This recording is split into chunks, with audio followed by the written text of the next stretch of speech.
Magandang araw sa inyong lahat mga kaibigan. Ngayon ay kikilalanin natin kung sino nga ba si Pastor Apollo Quiboloy.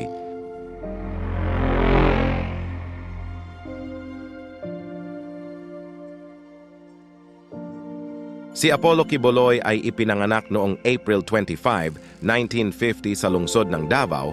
Siya ang bunso sa 9 na magkakapatid. Ang mga magulang niya ay taga-Lubao at lumipat sila ng Davao pagkatapos ng World War II upang humanap ng mas magandang pagkakakitaan.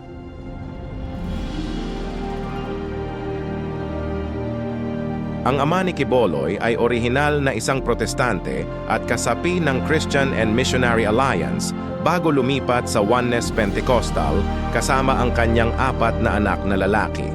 Kaya, ang pamilya Quiboloy ay kilala bilang mga pinuno ng United Pentecostal Church of the Philippines, UPCP, sa mga unang taon. Isa sa mga kapatid ni Apollo, si Jose Quiboloy Sr., ay naging Assistant General Superintendent ng simbahan bago umalis ng Davao for independent work at the Greater Manila area. Noong 14 years old na si Quiboloy ay naranasan niya ang kanyang first spiritual vision.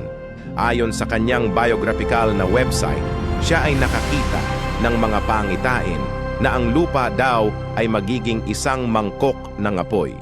Nakita rin niya ang mga pamagat sa mga pangitain na ito at may isang pamagat na nagsasabi, ang araw ay magiging dilim at ang buwan ay magiging dugo bago dumating ang dakilang araw ng Panginoon.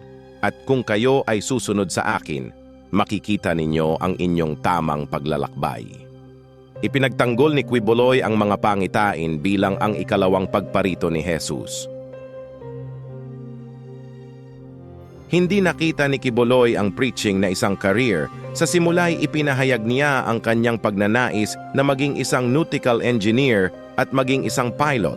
Gayunpaman, dahil sa mga benepisyo na kasama ng pag-aaral sa kolehiyo ng Biblia kabilang ang libreng board at meals, fully paid na mga bayad sa paaralan pati na rin ang libreng biyahe patungo sa Maynila, nagpasiya siyang mag-aral ng AB Theology sa United Pentecostal Bible Institute o Apostolic Center for Theological Studies at nagtapos siya noong 1972. Upon graduation, siya ay nagpatuloy sa pagpapangaral para sa UPCP na nakakamit ang moniker bilang isang preaching machine. Siya ay ipinadala ng simbahan upang maging kinatawan sa International Youth Corps World Conference sa Seoul, South Korea. Siya ang tanging Asyano sa gitna ng mga delegado mula sa Amerika at Canada. Ang denominasyon ay inihalal din si Quiboloy bilang pambansang pangulo ng kabataan ng UPCP noong 1974. After an involvement with a preacher known as Major Sanchez, si Quiboloy ay na-disfellowship ng UPCP noong 1979. Before his involvement, Major Sanchez was previously placed out of bounds by UPCP pastors in Davao. Sa huli, si Quiboloy ay muling nag-apply at ipinahayag ang kanyang kalungkutan sa pagkakamali at tinanggap muli ng UPCP noong 1974.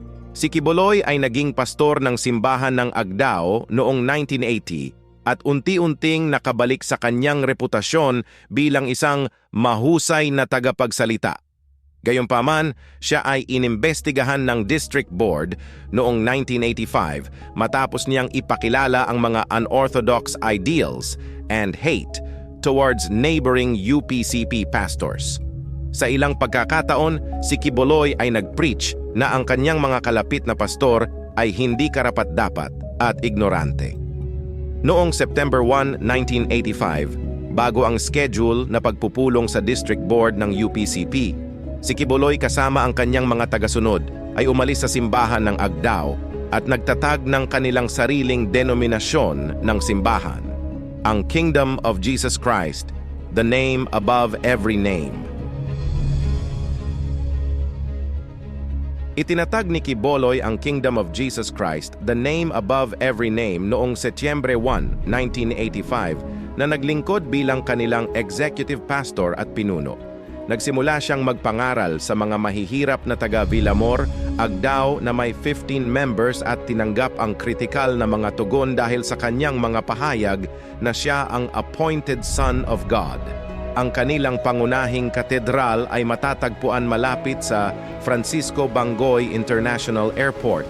Tinatawag ng mga tagasunod ng Kingdom of Jesus Christ ang kanilang mga sarili bilang ang Kingdom Nation. Sinasabing may higit sa 4 million members dito sa Pilipinas at 2 milyong members sa iba't ibang mga bansa.